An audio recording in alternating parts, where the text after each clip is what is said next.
All right. Hello and welcome to Code Together's Hour of Code, session 1, take 2. Today's topic is asynchronous programming and the task class, which go hand in hand. So to begin, we are going to make breakfast, and we'll start by doing that synchronously, which is like non-asynchronous code. So we're going to have a method called makeBreakfastSync that does everything synchronously. And then we'll make the async version of that. And then we will tweak the async version to actually do things in the right way to take advantage of asynchronous. So let's first start. So breakfast. I like three things in my breakfast. I like having toast in my breakfast. So I want to make toast. I like having eggs. So I want to fry eggs. And I want to have some tea. So we're gonna make tea. And then when we have all those, actually let's implement them first. We're gonna need some types. So I'm gonna just make some records. So we'll make a tea record, we'll make a toast record, and we'll make a eggs record. So these are just placeholder classes. You don't really need to worry about what they are. I'll just make tea, eggs, and toast. So here we're gonna say making tea. Now we're gonna simulate that this takes time. And to do that, we're gonna use thread sleep. So thread sleep puts the stops execution of the program for this many milliseconds. And then we're gonna say T is done.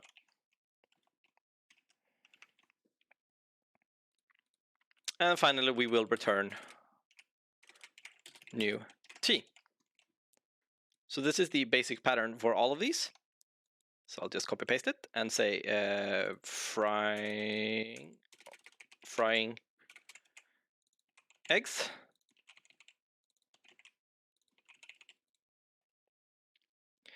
And this is going to be making toast. Toast is done. Return new toast. And then finally, what we can do with all these is we can make breakfast. So we'll we'll serve breakfast, and we'll just pass in the toast, the eggs, and the tea. And we'll make a method that does this, and we'll just we'll just verify that these are not null, and then we will say breakfast is done. So we'll say breakfast is served, but we want to make sure that we do return something. So I'll do the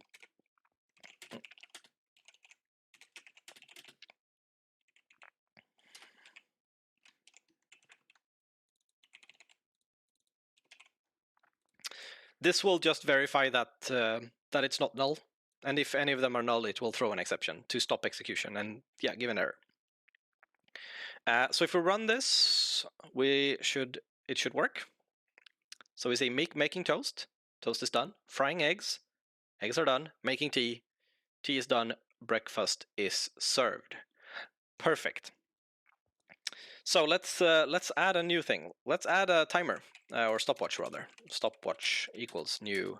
No, stopwatch dot system diagnostics start new. So this will create and start a new timer, and then we will stop it after we have served breakfast. So we'll do stopwatch dot stop, and then down here we will say duration was stopwatch dot elapsed. So this will tell us roughly, fairly accurately, how long time this took.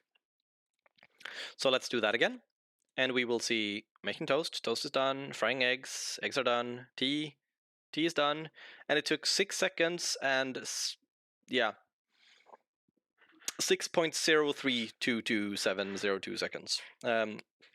These numbers down here will vary a little bit for each execution, because we're not running in a proper benchmark scenario here. But the idea is that since we are delaying each time we make toast, eggs, and tea for about 2 seconds, it took almost exactly 6 seconds, right? Because we're waiting for that long. But this is not really how you make breakfast in real life, is it? Normally, when you put the toast in the toaster, you then start doing something else. Maybe I'll start boiling the water for the tea, and I can start heating the pan and put some butter in there, and get the eggs out of the refrigerator, or at least in Sweden we keep them in the refrigerator. So you'll put the eggs next to the frying pan, and you wait for it to get hot. So we're doing things at the same time in real life, but we're not doing that here. So this is the synchronous way, and we can't really get around that. So I'll just minimize these for now, so we get some space, and then we will get started on making breakfast asynchronously. Now, in order to use async, we need to change some things around here. For example, async is a keyword that works best, or pretty much only works together with the await keyword. So in order to use await, my function must be tagged as async, and I need to have a return type of task. So async task, we can replace void with async task, and that's roughly the same thing. And then we can await make breakfast async. So how we do this is we're going to have a task here. We want to add the async keyword so we can await things.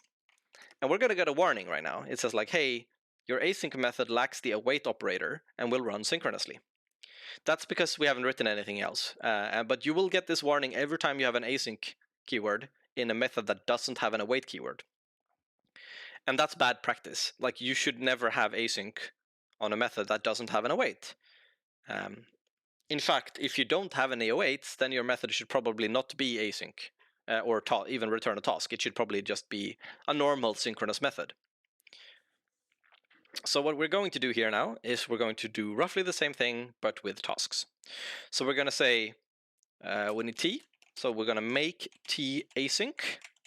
And then, of course, we have to await that. So await make t async. We're going to have eggs. We're going to have toast.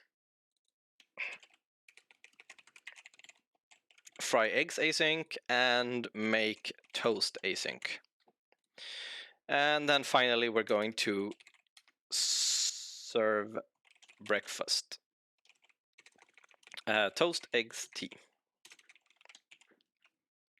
So now we can start generating these.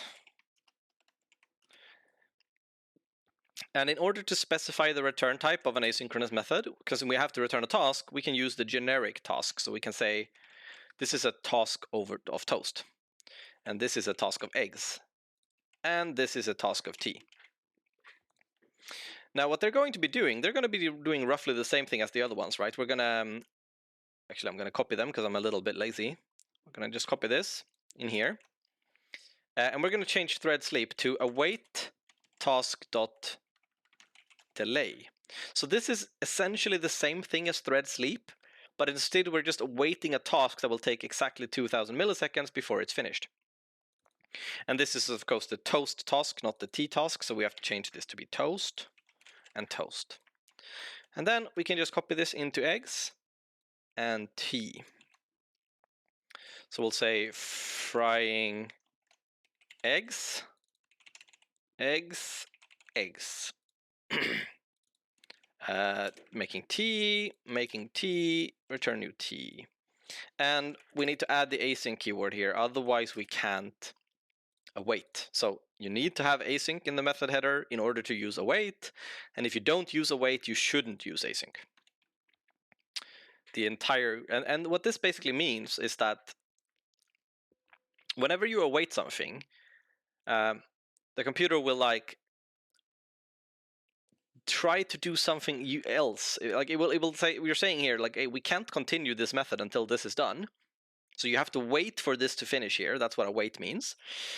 But however, you're not blocking until that is done. You can actually go do other things, as we will soon see. So then, this is breakfast sync. We're going to go back up to make breakfast async. And we need to do the whole stopwatch thing again. So I'll just take a stopwatch. I'll paste that in here. I think we do it. Okay, no, we actually do that after we serve. So let's do that. Let's do it the same way.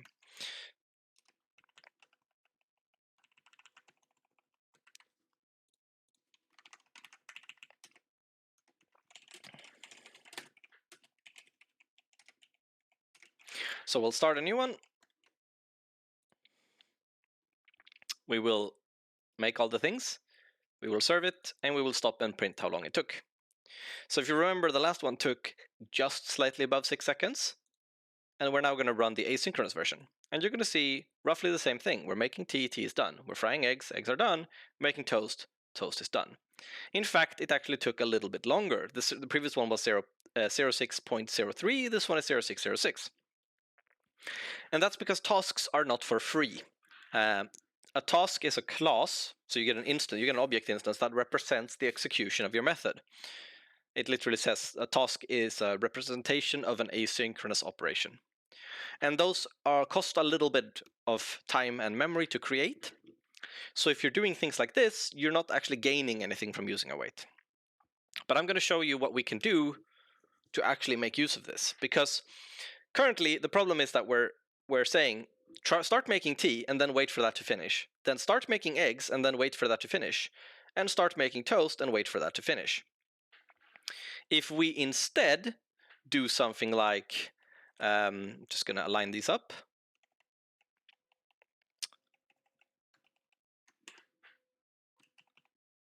Wonder if I can do this. No, okay, can't do that here. We'll just say t-task, eggs, task, and toast task. And I'll, instead of awaiting them, I'll just create them.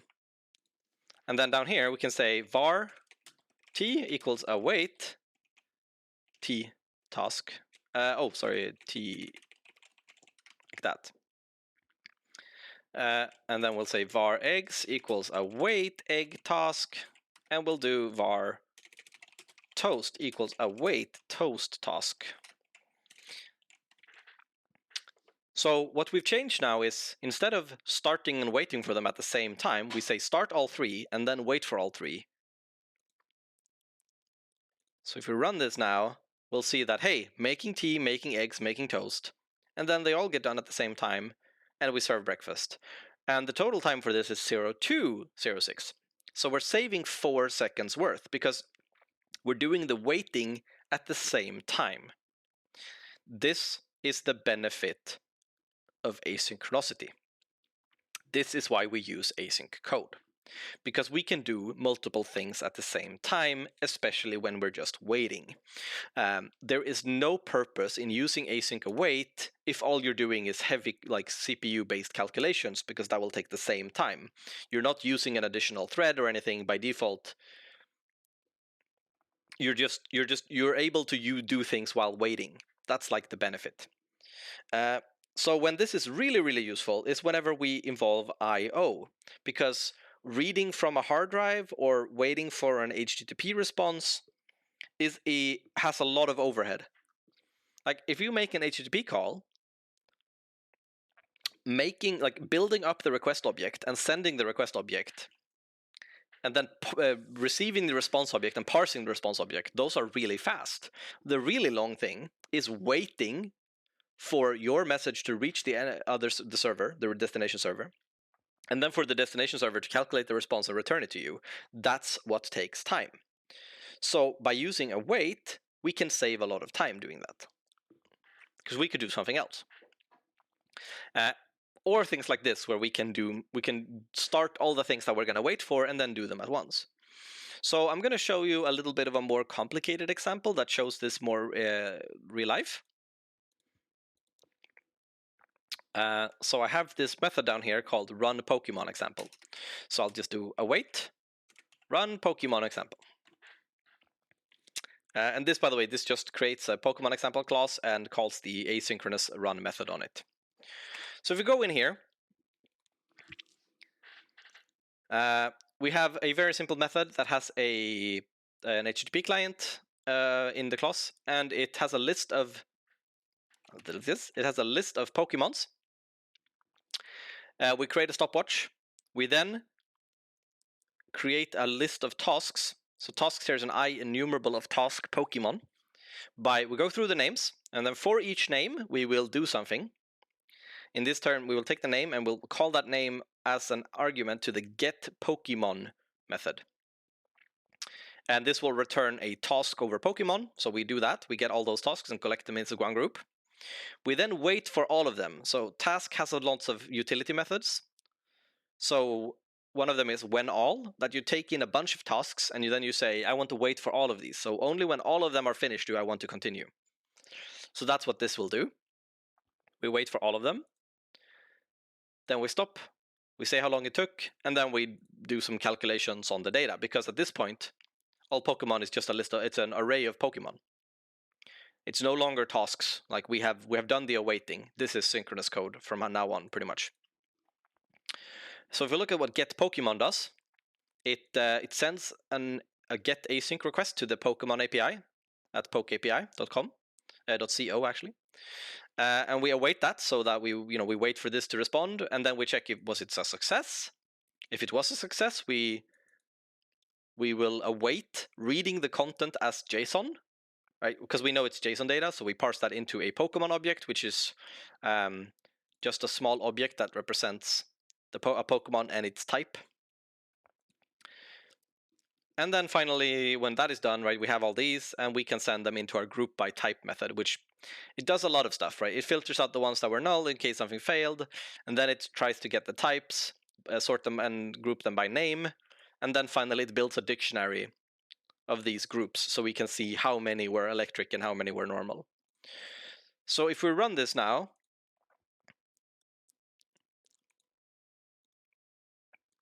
you'll see that it fetched all the Pokemon data in 0.674 seconds. And we had 3 normal Pokemon, 1 grass, 1 poison, 1 bug, 1 fire, 3 electric, 1 psychic, 1 water. Now, this is because we started all the Pokemon at once. So like if I were to replace this with something slightly less efficient, so we'll just take these, we will comment them out, and we will say var all Pokemon equals new list Pokemon. We'll create a list of Pokemons.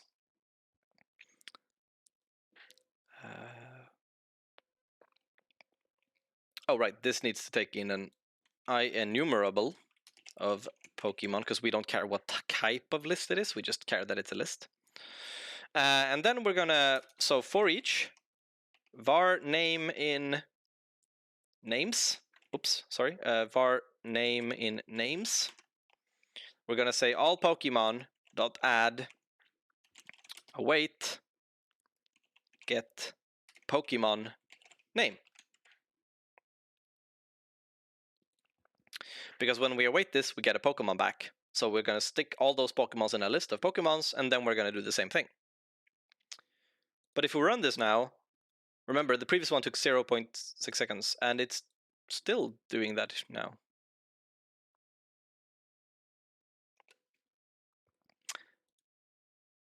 Because because all the data is cached. All the data is cached. That was a bit of a... I didn't expect that.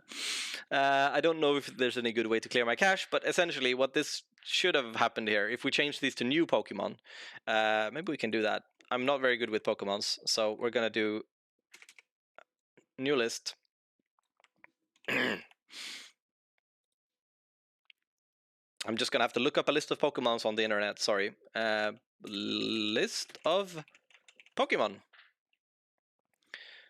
Because we need some, we have Charizard, we haven't used that one. Let's do Landoras. That's apparently a Pokemon. There's Squirtle.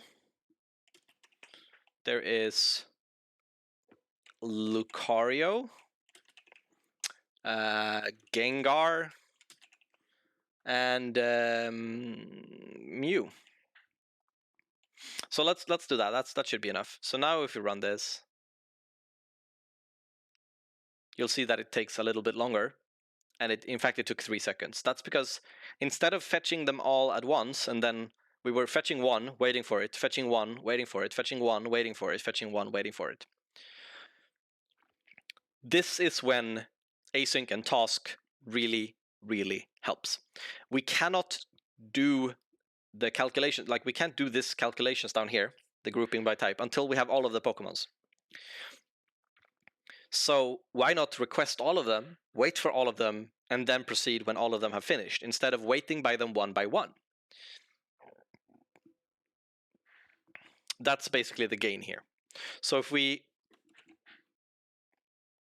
remove this and this again, and then we uncomment these lines, which actually do it asynchronously. I mean, now they're all cached. Yes, I know, but if we run it anyways, yeah, it's super fast because the HTTP requests, we now do them all at the same time. So this will be faster, as we showed on the first execution of this. So this is a really good use case for async await. But same thing kind of goes with reading from disk and stuff like that. For example, here the gain is that we can do many things and wait for them at the same time. But if you have a WPF application or a WinForms application and you do reading from files when you click a button or reading from HTTP when you click a button, you've probably noticed that when you do that, your entire window freezes. Like your code, your window freezes and won't update until the operation is done. And that can be a pretty poor user experience. Just because you're reading from a file, a really big file, or reading from the internet, you don't want to freeze your interface. If you use async await, that won't happen, because while you're waiting for the response, the WPF or WinForms will still be able to process your clicks and events because it's happening asynchronously. Yeah, I think that's about it. If you have any questions, you can always reach me on the Code Together Discord. So yeah, Pobiega signing out. Thank you for listening.